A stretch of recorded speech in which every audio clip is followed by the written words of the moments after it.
There's no job that I won't do, including cleaning the bathroom. So if y'all see me somewhere pushing a cart full of Fabuloso, just say, what's up, Nay? What's up, baby?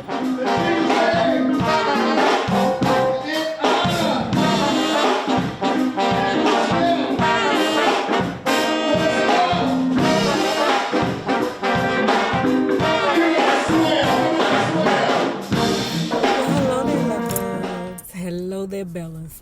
If you have not already done so, please remember to like, share to Facebook, subscribe, and visit uptopbeauty.com. And if you are not already a part of this book club, please hit the Patreon link below and or the join button here on the YouTube, and for a small monthly fee of $5, you babies, yes you, can be privy to all the shenanigans before the YouTube gets it, if the YouTube gets it. For the paying book club members over there on Patreon and the paying book club members here on the YouTube, I'm sharing my trip back home with you guys.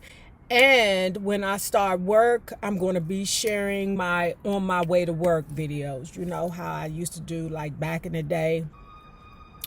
Damn. So anyway, guys, let's get started. You know what? This book is giving us so much information. Although I must say that I believe she was drunk the majority of the times that these shenanigans that she's speaking of happened. I'm kind of thinking that her insight is a little askew. Another thing that I'm thinking is that it feels like we're watching a season of good times. Just like no matter what, they could never get out of the ghetto, no matter what the opportunity was, like an outstanding opportunity for them to move out of Cabrini Green. This lady just can't win. You can't win. You can't get in and you can't get out of the game. People keep saying things are good, better, but it looks just like they're staying the same. That's what I feel in my heart. This woman can't win, but she gets in her own way. It's like my heart wants to break for her, but it can't. It's like whenever I want to be like, oh, Miss Betty, it's like an imaginary hand comes and smack me across the face and be like, but she deserved it though. I was proud of myself. Now it was just a question of waiting for the icing on the cake. The photography session for the cover, the packaging, and the promotional tour. Jerry Greenberg had taken over from the semi-retired Jerry Wexler and was running the day-to-day operations at Atlantic under Ahmet Erdogan, because I knew Ali had spoken to Ahmet and Ahmet told him the album was great. I was convinced it couldn't miss. When the first single dropped, Clarence Paul said, "You're calling it your turn to cry, but I'm saying it's your turn to hit the charts." There was talk of a big tour. Someone in Atlantic PR department sent me tickets to fly all over the country to promote the single and follow-up album. When someone suggested calling it Child of the 70s, I said, hell yeah. The 60s had not been kind to me. The 70s were my decade. I was getting ready for the tour when the phone rang. Betty? Yes? I'm calling from Atlantic. How's the single selling? Fine. I got those tickets for the big promo tour. Your PR department has been great. I'm eager to get out and do my thing. That's why I'm calling. I didn't like the tone of his voice. What's wrong? We've decided not to go forth with the project. Please return the plane tickets.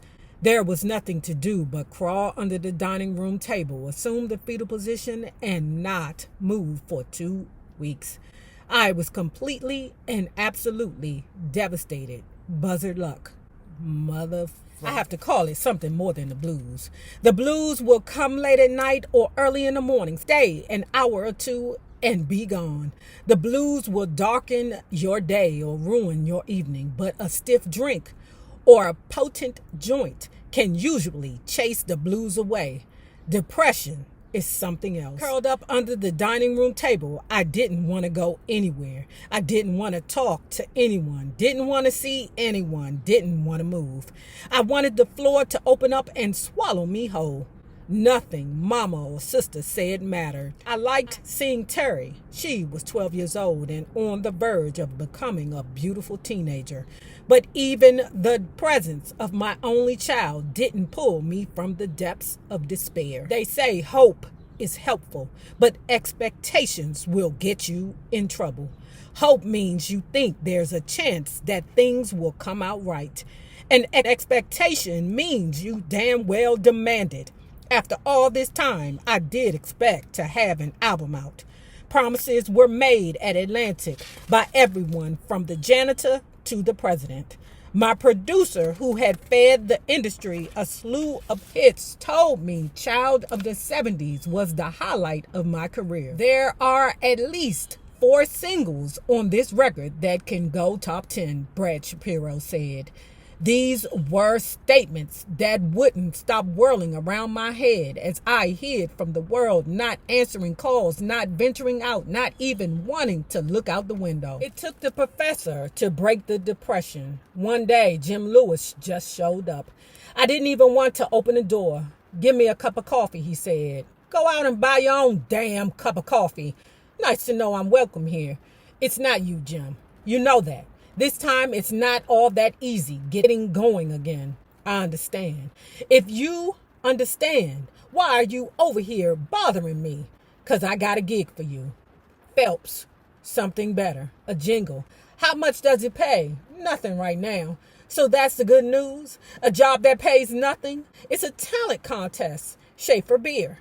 If you sing their jingle and win, you get good money. Plays all over the country.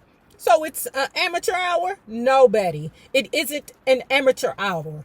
Other professional singers are entering. The money is serious, and there are different versions. You do a funk version, another with a big band, a ballad version. You get the idea?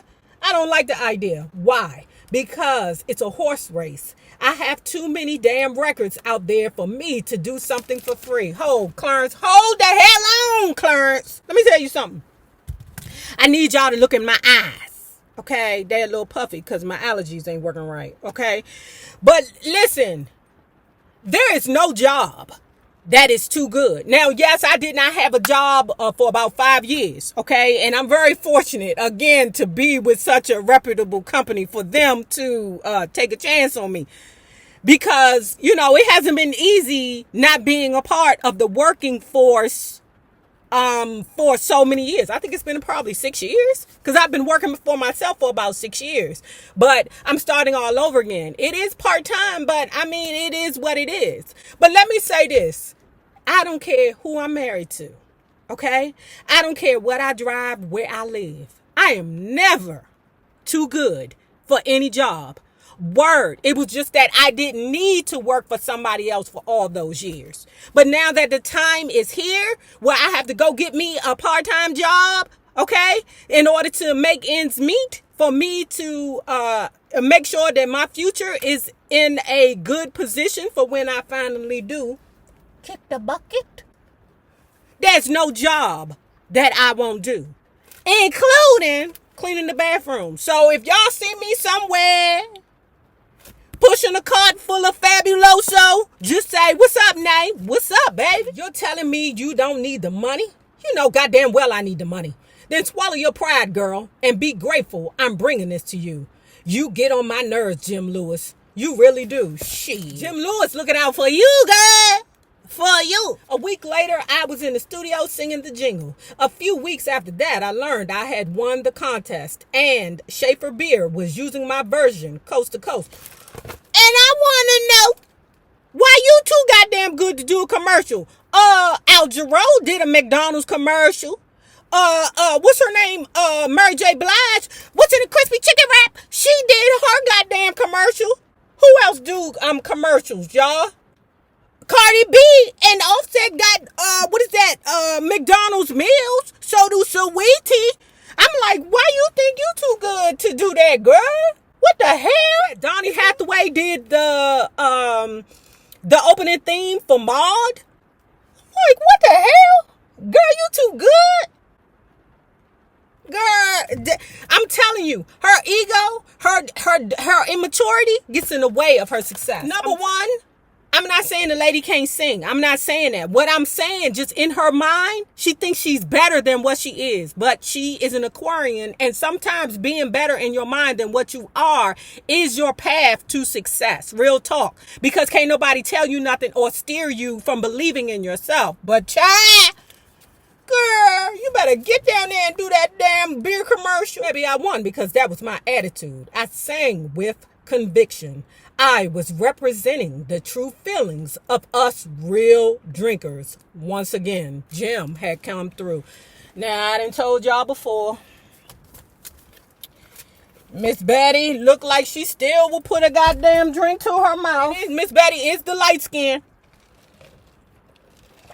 Some of you light skins ain't aging well, especially if you smoke them cigarettes, and you drink the liquor. You know y'all ain't aging well, but Miss Bettye still looking like she may pick up a drink and drink it. Okay, I'm saying, I Miss Bettye, I love you for this book. This book is incredible, but you look like you still pick up a drink. Okay, I don't know how old you are, but you look like you still picking up the drinks. The early 70s weren't a tough time just for me. It was a tough time for my hometown too.